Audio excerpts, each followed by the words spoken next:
Hello, everybody. Today we're going to be talking about the learning environment as it works out with self-care.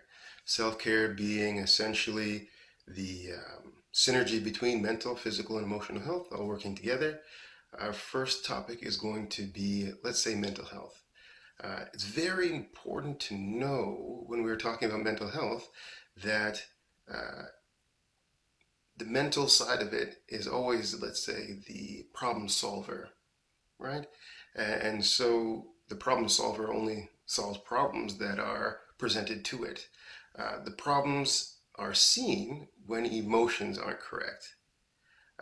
When somebody says it's okay to do something, but is angry when you um, do it, this creates a kind of uh, dissonance, which is uncomfortable for the person who's trying to be good but doesn't know if this time it's going to be okay and last time it wasn't okay. Should I be okay with this time?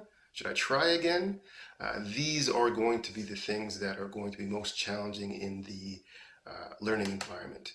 Um, Another challenge, actually, that builds on top of that is our technology, because technology is essentially always silently telling us that what's important is not in here, but is out here. This has a huge impact because it stops people from properly emotionally identifying with each other. Less time looking at people's faces and their body language, more time looking at screens and movements, which is disconnected from the emotional portion.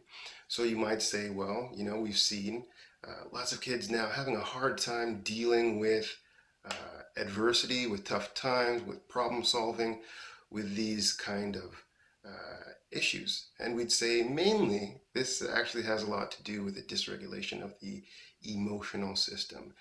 Emotions also being there to fully communicate what's happening, to share how I'm feeling so you understand and you react appropriately. In this way, having empathy for somebody else, having the right response, social abilities come from this, uh, navigating emotions. Um, on top of that, we also have to note, it's getting more tricky, children speak in emotions. Mhm. Adults are the ones that have problem with emotions. Kids have zero problem, zero stigma with emotions. They are watching your face. They are watching your body movement. They are watching the tone of what you say to see if it lines up, to see, are they going to get in trouble? And you would think if, your boss comes and says you didn't finish your report and starts looking at you very sternly, you're going to start to worry. You're going to look at facial reactions. You might look around the room to see if anybody else is watching what's happening for moral support. All these things are emotional cues that are being sent. So, because to that child, you are the, number one caregiver, uh, you have a lot of responsibility. This is true. Uh, we want to be authentic in how we deal with things. In fact, if we are appropriately aware of the situation emotionally, uh, the impact that you will have on this child to grown to adult, you will reduce the amount of time that they spend being unhappy with themselves. You will reduce the amount of time that they spend being anxious. You'll reduce the amount of time that they have to deal with mental challenges later on. You'll reduce the time that they are in the medical system. You will reduce the time that they feel lack of confidence. So as you can see, a small bit of awareness in this area makes a large impact. In fact, the more that you have good emotional communication in a classroom, which is going to promote learning, I'll get to that point, uh, you will also increase the connections that they have with people and connections with their employers, employees, and all these other kind of things. People will be more empathic, empathetic, and understanding of people when they're not at their best. Uh, this all around is a good thing. So we now say, okay, well, how do we deal with this? I think a very important way to start is one, to know yourself. If you know how you're feeling in the day and how your self care is going, it's easy then to understand other people's self-care needs. On top of that, if you have that insight, plus you're aware of how the third party is feeling or doing because of their actions or reactions to things, then you are that much more likely to have the most corrective response.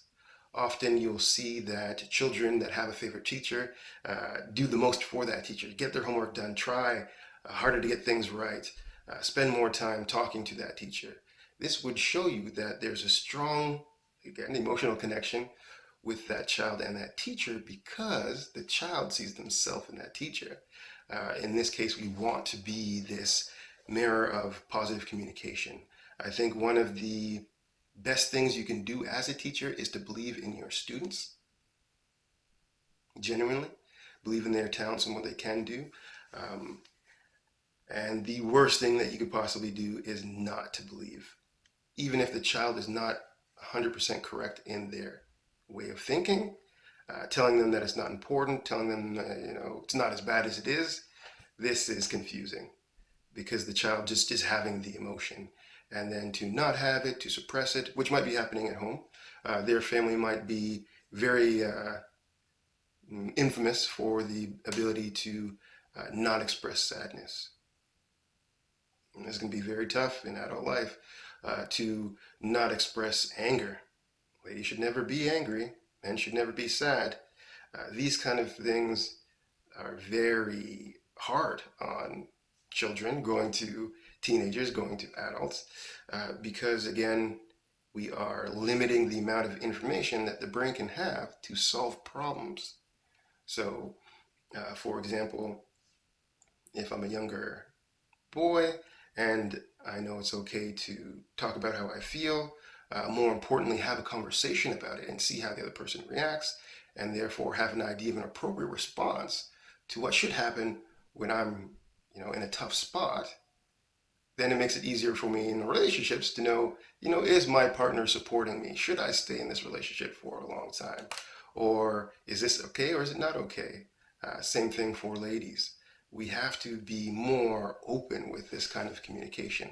So therefore, the brain is ready to not only start solving, but the solutions in the way of what actions you will take after you've processed this information will then be more on the lines of being correct, solving for better than before.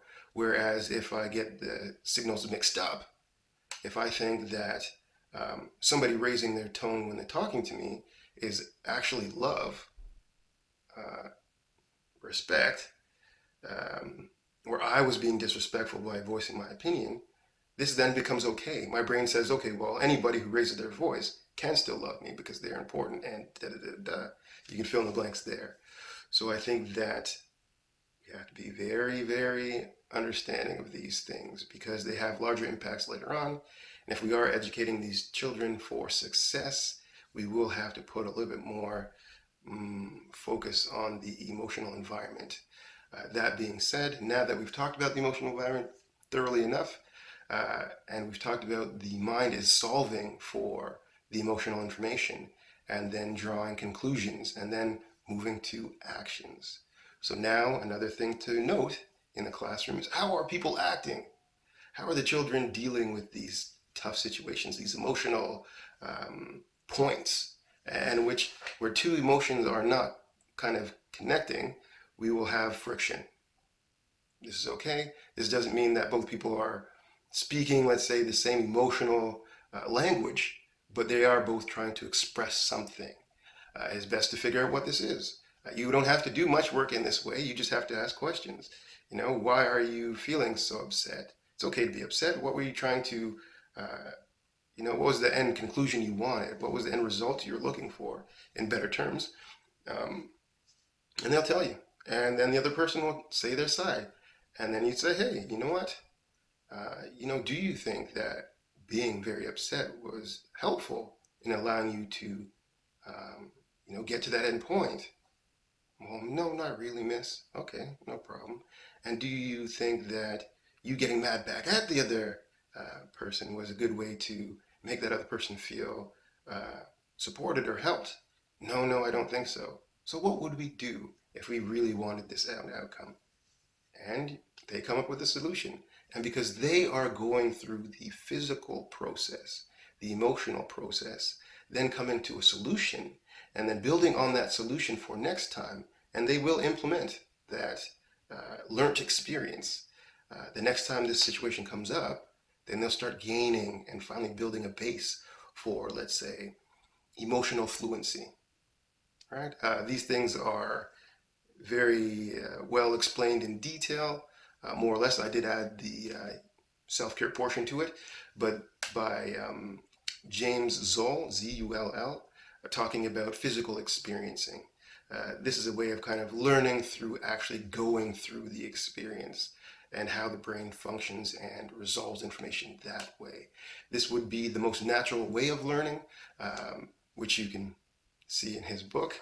Um, but anyway, this also leads to understanding that to be able to even act on these things, we must be connected more um, correctly to our own emotions. And this is where the self care, from the standpoint of the teacher taking care of self, is very important.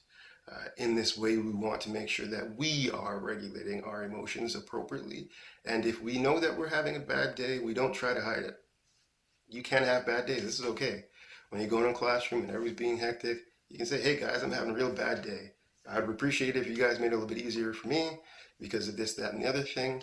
Uh, and ultimately, then they might feel open enough to say the same thing you miss. I'm just having the toughest day. Home was so blah, blah, blah, blah, blah. Again, opening up this emotional environment to be shared and talked about. Uh, Not in the way that you have to solve the root problem, but just to have that ability to do so with somebody who you respect is very powerful because this is how belief is built. And in believing that child again, the most powerful thing that you could possibly do. Um, that all being said, these are some insights and some understandings to how self care is beneficial to the learning environment or to produce an actually well rounded learning environment in a way that learning is long term because we start building the basis for additional information from the very beginning. All right, thank you very much for listening. Hopefully that was insightful.